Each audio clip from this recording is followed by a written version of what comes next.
और आज सुबह की बड़ी खबर, भारतीय एयरफोर्स के एक दस्तावेज ने पाकिस्तान के उस सफेद झूठ की धज्जियां उड़ा दी जिसमें वो दावा कर रहा था कि उसने ऑपरेशन सिंदूर के दौरान भारत के राफेल लड़ाकू विमानों को मार गिराया है।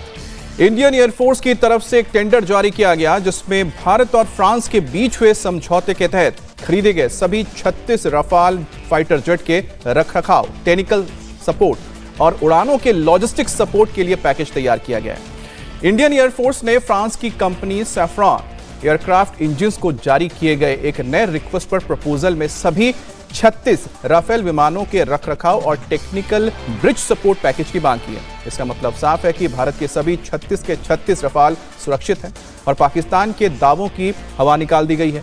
पाकिस्तान ने सोशल मीडिया और कई इंटरनेशनल फोरम में यह दुष्प्रचार किया था कि चीन में बने J-10C फाइटर जेट ने ऑपरेशन सिंदूर के दौरान भारतीय राफेल विमानों को मार गिराया।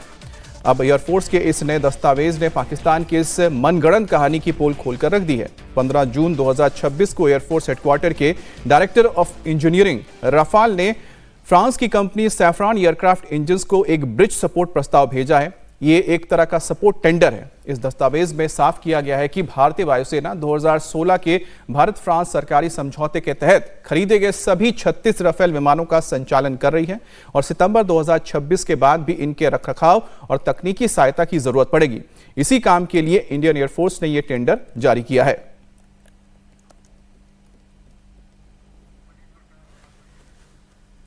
और हमारे साथ हमारे डिफेंस एडिटर मनीष प्रसाद जुड़ गए हैं। मनीष, इस बारे में और जानकारी दीजिए।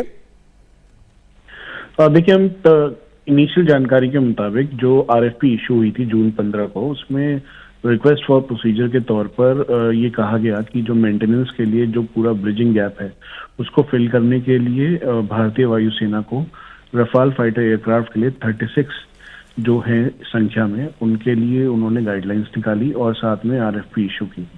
आरएफपी इशू करने के बाद ये बिल्कुल क्लियर हो गया, जिस तरीके से पाकिस्तान या फिर जो बाकी पॉलिटिकल नेता बोलते रहे कि फाइटर एयरक्राफ्ट क्रैश गिरा है ऑपरेशन सिंदूर में, लेकिन भारतीय वायुसेना की तरफ से ये जो आरएफपी इशू ही उसमें ये बताया गया कि 36 फाइटर एयरक्राफ्ट के लिए रिक्वायरमेंट है। यानी एक बात बिल्कुल क्लियर है, जो भारतीय वायुसेना में 2 स्क्वाड्रन रफाल की है वो एग्जैक्टली इंटैक्ट है। यानी जो झूठ है इन सब का वो बिल्कुल पूरी तरीके से बेन गया। इसमें एक और बात है कि ये जो आरएफपी इशू की गई है ये जून 15 के लगभग इशू की गई थी और इसमें जो खासतौर पे इस बात का ध्यान रखा गया था कि जो ये फ्लाइंग आवर्स है और जो इसकी रिक्वायरमेंट है उसके हिसाब से इसको इशू किया गया था।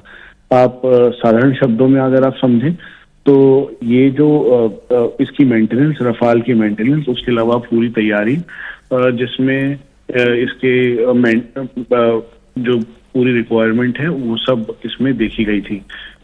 एक और चीज जो कि इन सब के हिसाब से जो डिटेलिंग की गई है उसमें इस बात को कहा गया है कि जो रफाल फाइटर एयरक्राफ्ट की मेंटेनेंस जो अभी साफरान कर रहा था, उसके अलावा जो बाकी जो रिक्वायरमेंट थी, उन सब चीजों को देखते हुए ये बहुत ही इंपॉर्टेंट है। तो जैसा कि हमारे डिफेंस एडिटर मनीष प्रसाद हमें बताया कि जो दावे किए जा रहे थे पाकिस्तान की ओर से, पूरी तरह से वो औंधे मुंह गिर पड़े हैं, क्योंकि भारत ने अपने 36 के 36 रफाल के लिए, उसकी मेंटेनेंस के लिए फ्रांस की कंपनी सैफ्रॉन के साथ जो सौदा किया था उसको आगे बढ़ा रही है और साथ ही साथ सैफ्रॉन वही कंपनी है जो रफाल के लिए इंजन्स बनाती है।